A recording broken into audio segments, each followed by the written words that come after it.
Our top story, excuse me, the House of Representatives in the US has voted to compel the Justice Department to release all its files on Jeffrey Epstein. Now the Senate is taking it up, and that could vote, assuming it's unanimous consent, and that could happen as soon as tonight. This could all be over and done with before breakfast. Yassamin Ansari is a House Democrat from Arizona. Ma'am, I'm grateful to you.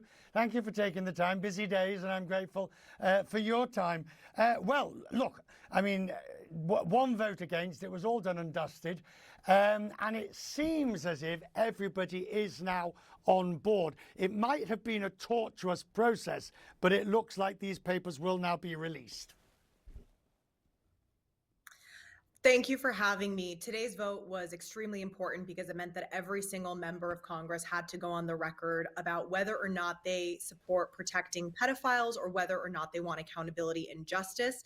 However, I just want to be very clear about the timeline and the facts in terms of what Donald Trump is legally obligated to do in this moment, even before this vote. In July of this year, the Oversight Committee issued a subpoena against the Department of Justice, and the Department of Justice under the Trump regime has refused to comply, still has not complied.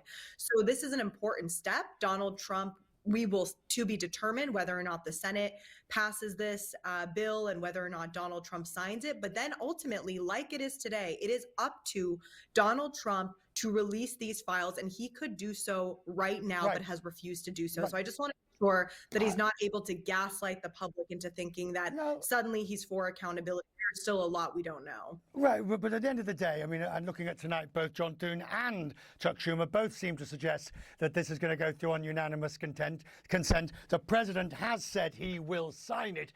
I'm guessing that now it really but the president, Go ahead, ma'am. The president signing it also does not necessarily, like, he still needs to make sure that the files are released immediately. They did also just launch a bogus investigation targeting only Democrats, which some worry will create an avenue for Trump to then be able to say, sorry, there's an active investigation going on. This is not something we're going to allow to happen. And, you know, the survivors are not going to let this go. But I think to celebrate too early is also not wise. Let me just turn to former Treasury Secretary and former President of Harvard, Larry Summers, who has admitted that he said he's ashamed at his actions in keeping in contact with Jeffrey Epstein after it was known. Do you believe that that is sufficient? Or that more would need to be done? More, I mean, he said he'll step back from public life. I mean, we're going to get a lot more of these people who kept in touch with Epstein after they knew that he pleaded guilty to the various charges. You know, I know Senator Warren has called on Harvard University to cut ties with Larry Summers. I think it's a good step that he's stepping back and acknowledging and apologizing for his mistakes. Again, there is so much more information yet to be uncovered. Even the 23,000 pages that came from the Epstein estate, of which these emails with Summers were part of.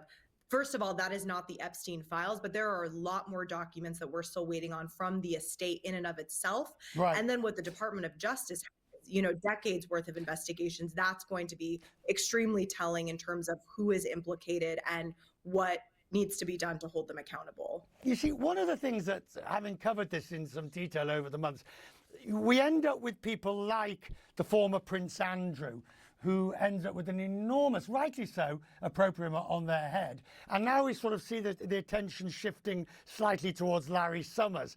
But the reality is, if you read the Giuffre book, there are many very wealthy, powerful people who were involved that seemingly are sliding by one way or t'other. Absolutely. I mean, I have met with the survivors and heard from them, and it is very clear from their testimonies that there are many, many, many rich and powerful men who are still in very powerful positions, people who may have buildings named after them across the United States and across the world, people who are still hobnobbing in the most elite circles, and they have not been held accountable. I believe that we have not even scratched the surface of getting to holding these people accountable and understanding who they are and what kind of crimes they've either committed themselves or enabled. So that is why it is imperative that Donald Trump release the Epstein files today. Congresswoman, I'm grateful. Thank you, ma'am, for taking time. I know how busy your day is, and we're always happy to have you on the program. Thank you.